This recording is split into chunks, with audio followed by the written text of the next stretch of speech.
Mr. Speaker, the President of the United States. President Joe Biden's second State of the Union. His speech full of optimism, in contrast to the mood of an increasingly divided nation, burdened with worries about the economy and inequality. The story of America is a story of progress and resilience. We're the only country that has emerged from every crisis we've ever entered stronger than we got into it. Look, folks, that's what we're doing again.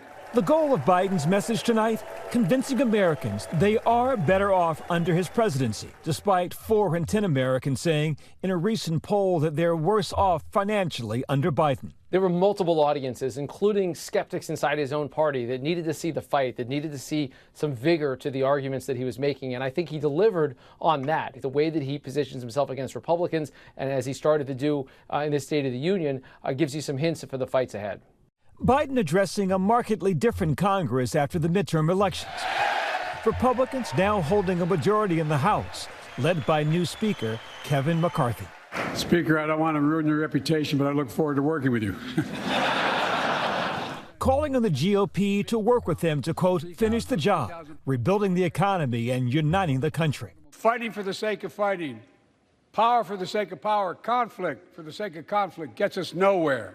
We've been sent here to finish the job, in my view. Kevin McCarthy, that new Republican House Speaker, looming over President Biden's shoulder tonight, figuratively as well as literally. That is the tangible difference that a Republican takeover means. Anytime you have divided control, it's different. The president's popularity at a low point, with a roughly 53% disapproval rating.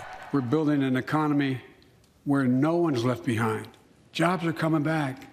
Pride is coming back. Because choices we made in the last several years. For leading that effort. Juby George watching at home in the outskirts of Philadelphia, hoping to hear solutions for how the president will address the ailing economy. While the U.S. isn't technically in a recession, the restaurant owner says he has definitely been feeling a strain on his pocketbook. How much more am I spending per week on groceries? I would easily say it's a couple $100 more. The cheese prices and the cream are still high.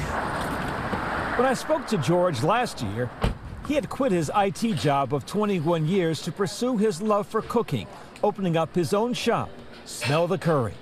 He says he's been buying extra food at wholesale prices and then selling it at cost to his employees to help them save money on their own groceries. Sometimes they have larger families and just try to do the most we can just to make sure that they're okay when they're feeling the pinch as well.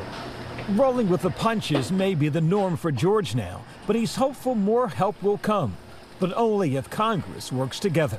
The message I would give President Biden is just to understand the struggles that American people are going through and try to do your best to help them instead of being just, Democratic, Republican. You just work together to bring the cost down on goods.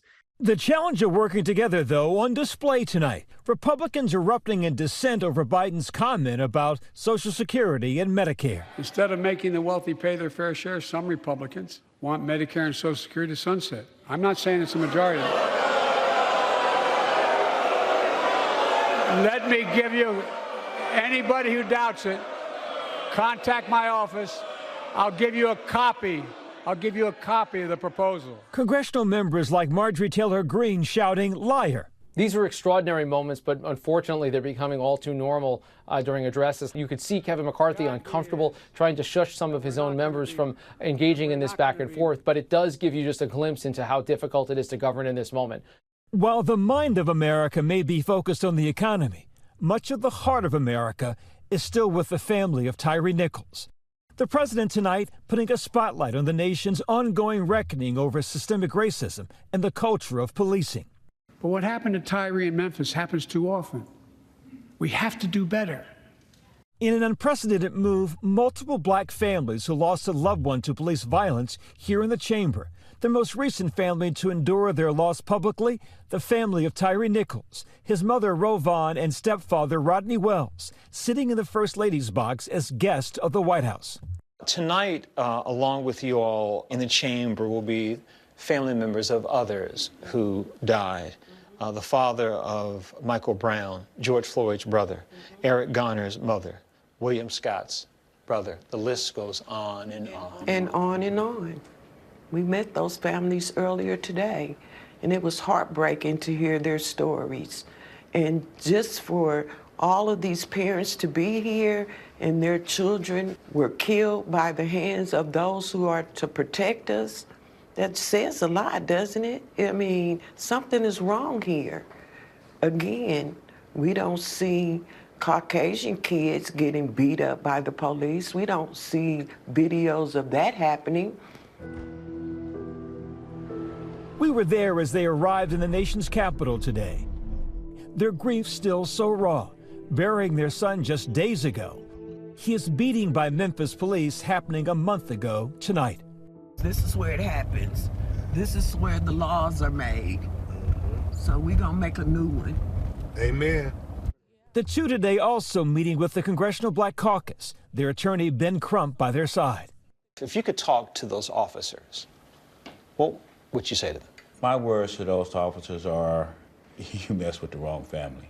The symbolism by your presence is significant, but the substance of the expectations in D.C. right now is that it is a divided Congress, that nothing will change. What say you? If nothing changes, then they're telling us that they don't care about our kids. They're telling me if they don't change this law, they're basically telling me to my face that they didn't give a damn about Tyre or the other kids that have died at the hands of police officers. As a parent, myself, what I just heard, I think, was both hurt and anger. Yes, I'm very hurt because they should have passed this bill a long time ago. Maybe my son would still be here if they passed the bill. The George Floyd Justice and Policing Act has been stalled in Congress since 2021. Let's come together to finish the job on police reform. Do something. Do something. Tyre's mother tonight mouthing a plea. Please pass it. Despite a Republican-led House determined to stall Biden's agenda, the president's still unveiling big plans for the coming year, including an even bigger commitment to infrastructure. Tonight, I'm announcing new standards that require all construction materials used in federal infrastructure projects to be made in America. The president also touching on a variety of foreign policy issues. I'm committed to work with China where we can advance American interests and benefit the world, but make no mistake about it. As we made clear last week, if China threatens our sovereignty, we will act to protect our country, and we did. The remarks coming just days after the U.S. shot down a Chinese surveillance balloon passing over the U.S. Republicans have criticized the Biden administration's response. One topic not discussed, the ongoing investigation into Biden's handling of classified documents from his time as vice president. This is a presidency that faces innumerable outside influences and outside potential political threats. The unbelievable situation where you have two different special counsels, one investigating former President Trump, one investigating the current President Biden over their handling of classified documents. We don't know where this ends. The Republican response tonight given by Sarah Huckabee Sanders, governor of Arkansas, who was press secretary in Donald Trump's White House. President Biden and I don't have a lot in common. I'm for freedom. He's for government control. At 40, I'm the youngest governor in the country. And at 80, he's the oldest president in American history. I'm the first woman to lead my state. And he's the first man to surrender his presidency to a woke mob that can't even tell you what a woman is. It's an intriguing choice for Republicans. She's seen as a barrier breaker and someone that's now a rising star inside the Republican Party. Notably, she has not endorsed her former boss, former President Trump, in his effort to win back the White House. And that's being viewed in some circles as maybe a statement of her own independence. Tonight's speech seen as a soft launch of Biden's potential re-election campaign. My fellow Americans, we meet tonight at an inflection point, one of those moments that only a few generations ever face, where the direction we now take is going to decide the course of this nation for decades to come. But the 80-year-old Biden faces an uphill battle. There are so many Americans right now that feel frustrated, feel disenchanted with politics. Many of them are taking that out on Biden as the president at this moment who brought such promises of unity that just haven't been realized. But look, Biden was able to do it once, and the hope inside the White House is that speeches like this State of the Union can do it again.